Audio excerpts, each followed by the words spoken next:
क्या है जलपरी का रहस्य और क्या सच में जलपरी एग्जिस्ट करती हैं? और गांधी परिवार की ऐसी काली सच्चाई जो आज तक आपसे छुपाई गई, और आखिर कैसे इस 60 साल के बुढ़े ने बना ली ऐसी बॉडी कि कोई भी देखकर चौंक जाए। अब ऐसी अजीबोगरीब इंसान जिसने अपने पूरे शरीर को कीड़े मकोड़े के टैटू से ढक रखा है, पर क्यों, वजह जानकर आप चौंक जाएंगे। और भारत पर सैकड़ों सालों तक राज करने के बावजूद भी कभी मुगल नेपाल पर कब्जा क्यों नहीं कर सके। फैक्ट नंबर 12, जलपरी समुद्र में रहने वाला एक ऐसा जीव है जिसके बारे में किस्से कहानियों में काफी ज्यादा बात की गई है और कई मूवीज भी जल परियों पर बेस्ड है। पर क्या आप जानते हैं कि क्या असलियत में जल परियां होती हैं? दोस्तों, जल परियों के अस्तित्व के बारे में अगर बात की जाए तो कई किस्से और कहानियों में जल परियों का जिक्र किया गया है। भारत ही नहीं बल्कि कई देशों के किस्से कहानियों में जल परियों का जिक्र देखने को मिलता है, जिससे ये बात तो साफ है कि पुराने जमाने में जल परियां रही होंगी। विज्ञान भी इस बात को नकारता नहीं है। वैज्ञानिकों के मुताबिक हो सकता है कि विकास के क्रम में मानव ने पानी के अंदर रहना सीख लिया है और वही जलपरियां हैं। भारत और विदेशों में बहुत से लोग जलपरी को देखने का दावा कर चुके हैं, हालांकि अभी तक वैज्ञानिकों को इसका कोई पुख्ता सबूत नहीं मिला है। ऐसे में ये कह पाना मुश्किल है कि अब जलपरियां होती हैं या फिर नहीं। फैक्ट नंबर 11, गांधी और नेहरू परिवार हमेशा से ही भारत की राजनीति का हिस्सा रहे हैं। ऐसे में इस परिवार पर कई बार कई ऐसे आरोप लग चुके हैं जो बहुत ही ज्यादा संगीन है। आइए जानते हैं गांधी और नेहरू परिवार के ऊपर लगे कुछ ऐसे ही आरोपों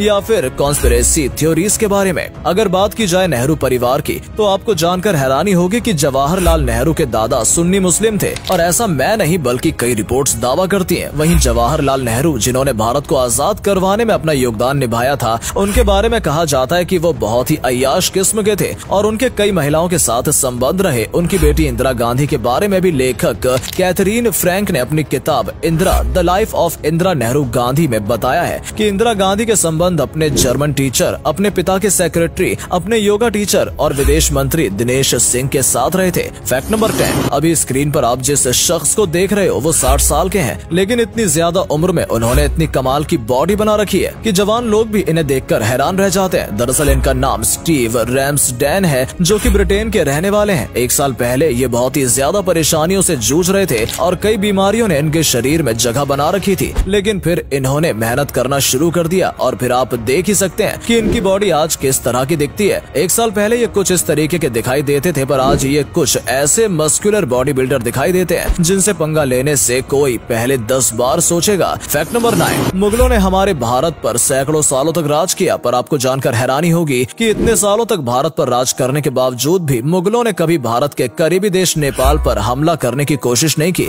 लेकिन क्यों? असल में इसके पीछे कई कारण हैं, जैसे कि नेपाल की भौगोलिक स्थिति ऐसी है कि उस पर कब्जा कर पाना बहुत मुश्किल और खर्चीला था। इसके अलावा मुगलों को नेपाल में कोई इंटरेस्ट ही नहीं था, क्योंकि वहाँ पर कब्जा करने में उन्हें जितना खर्च आता उतना उन्हें वहाँ पर मिलता नहीं। मुगल इसी वजह से नेपाल में इंटरेस्टेड ही नहीं थे। एक वजह ये भी बताई जाती है कि नेपाल के गोरखा वॉरियर्स बहुत ही ज्यादा खतरनाक होते हैं, जो कभी मुगलों को नेपाल पर कब्जा नहीं करने देते, और यही कुछ कारण थे जिनकी वजह से मुगलों ने कभी नेपाल की ओर ध्यान ही नहीं दिया। फैक्ट नंबर 8, रावण का एक ऐसा अधूरा सपना जो कभी पूरा नहीं हो पाया। दरअसल रावण स्वर्ग तक जाने की सीढ़ियां बनाना चाहता था ताकि कोई भी राक्षस बिना दान पुण्य करे आसानी से स्वर्ग जा सके। इसलिए रावण ने शिव जी की तपस्या की। कड़ी तपस्या के बाद शिव जी से रावण ने स्वर्ग की सीढ़ियां बनाने का वरदान मांगा, लेकिन इससे पहले शिव जी ने रावण के लिए एक शर्त रखी कि वो अगर एक दिन में 5 पौड़ियों का निर्माण कर देता है तो उसका ये वरदान पूरा हो जाएगा। इसलिए रावण ने पहली पौड़ी हरिद्वार में बनाई और दूसरी पौड़ी का निर्माण रावण ने हिमाचल प्रदेश में किया और तीसरी पौड़ी का निर्माण रावण ने चुडेश्वर महादेव और चौथी पौड़ी का निर्माण किन्नर कैलाश पर किया। लेकिन देवताओं में ये सब देखकर डर का माहौल था, क्योंकि अगर ऐसा हो जाता तो बहुत बड़ी मुसीबत आ सकती थी।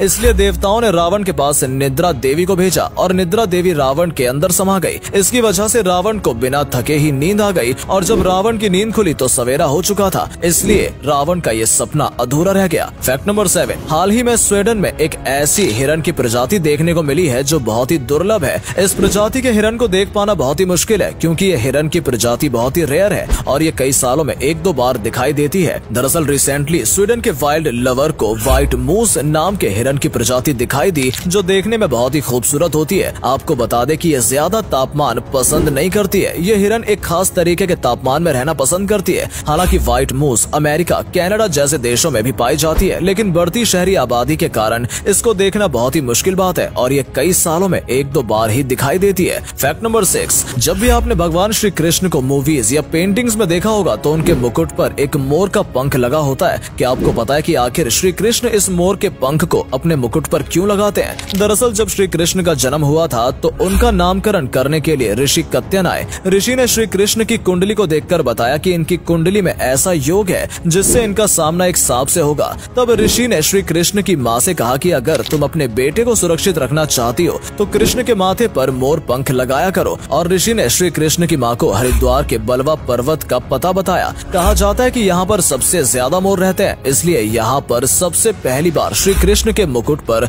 मोर का पंख लगाया गया था। पंख लगाते ही मोर श्री कृष्ण के चारों ओर नाचने लगे और कुंडली के अनुसार भगवान श्री कृष्ण का मुकाबला कालिया नाग से हुआ था। फैक्ट नंबर 5, आज के समय में कपड़ों को साफ करने के लिए एक से बढ़कर एक डिटर्जेंट पाउडर है जिनको कपड़े धोने के लिए यूज किया जाता है। पर क्या आप जानते हैं कि 19वीं शताब्दी के समय भारत में जब कोई भी साबुन या डिटर्जेंट पाउडर का निर्माण नहीं हुआ था तो उस समय भारत के लोग अपने कपड़ों को कैसे धोते थे, कैसे साफ करते थे? असल में हमारा भारत शुरू से ही जड़ी बूटियों और वनस्पति से संपन्न रहा है और उस समय भारत में एक पेड़ हुआ करता था जिसको रीठा कहा जाता था और उस समय सभी लोग कपड़े धोने के लिए इसी रीठे का इस्तेमाल करते थे। ये उस समय काफी ज्यादा प्रचलित था। महंगे रेशमी वस्त्र को कीटाणु मुक्त और साफ करने के लिए रीठा आज भी एक बेहतरीन ऑर्गेनिक प्रोडक्ट है। फैक्ट नंबर 4, हर व्यक्ति की ख्वाहिश ये जरूर होती है कि उसके मरने के बाद उसका अंतिम संस्कार उसके परिवार वाले ही करें, पर बदलती दुनिया और अपने काम की वजह से बहुत से लोग ऐसे हैं जिनके पास अपने रिश्तेदार या परिवार वालों के अंतिम संस्कार तक में जाने का टाइम नहीं है। और इन सब बातों को देखते हुए किसी ने इसका एक स्टार्टअप ही बना डाला है जिसका नाम सुखांत फ्यूनेरा है। दरअसल ये स्टार्टअप लोगों को अंतिम संस्कार की सुविधाएं देता है, जैसे अर्थी, पंडित, बाल कटवाने की सुविधा, शरीर को कंधा और साथ ही अस्थियां विसर्जन तक ये स्टार्टअप ही करता है। हालांकि ये सब किसी भी शख्स के परिवार वाले करते हैं, पर वक्त इतना बदल चुका है कि किसी के पास इतना भी समय नहीं है कि वो अपने परिवार वालों के अंतिम संस्कार में भी आ सके, इसलिए इस स्टार्टअप को बनाया गया है। फैक्ट नंबर 3, अगर आप भी इस समय पर खाते हैं फल तो हो जाइए सावधान, वरना आपको भी हो सकती है एक भयानक बीमारी। दरअसल फल तो सभी लोग खाते हैं, लेकिन अगर आप खाना खाते समय फल खाते हैं या फिर खाना खाने के तुरंत बाद फल खाते हैं तो ये आपके लिए बहुत खतरनाक हो सकता है। वो इसलिए क्योंकि जब हम खाना खाते हैं तो हमारे शरीर में ग्लूकोज बन रहा होता है, लेकिन जब हम खाने के साथ फल खाने लगते हैं तो हमारी बॉडी में फ्रक्टोज भी बनने लगता है और जब हमारी बॉडी में एक साथ इन दोनों का रिएक्शन होता है तो फ्रक्टोज कन्वर्ट होकर फैटी एसिड में बदल जाता है, जिससे शरीर में मोटापा बढ़ने लगता है और कई बीमारियां बन सकती हैं। इसलिए रोटी खाने के बाद फल को नहीं खाना चाहिए। या तो खाना खाने से 1 घंटे पहले फल खा लें या फिर 1 घंटे बाद साथ में फल और खाना नहीं खाना चाहिए।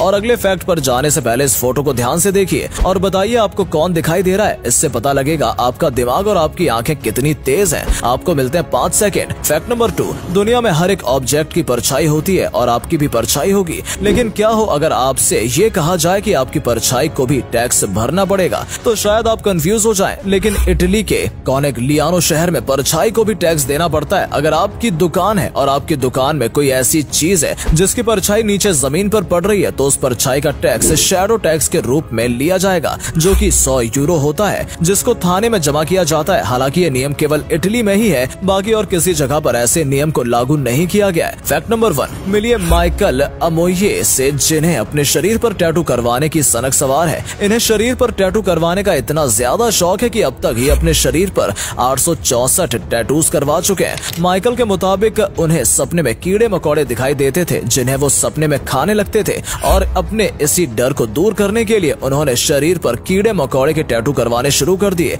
जो धीरे धीरे उन्हें पसंद आने लगा और अब तक माइकल ने 864 कीड़े मकोड़े के टैटूज अपने शरीर पर करवा लिए हैं। और माइकल के मुताबिक वो अभी रुकने वाले नहीं है, बल्कि अभी वो और भी टैटूज अपने शरीर पर करवाएंगे।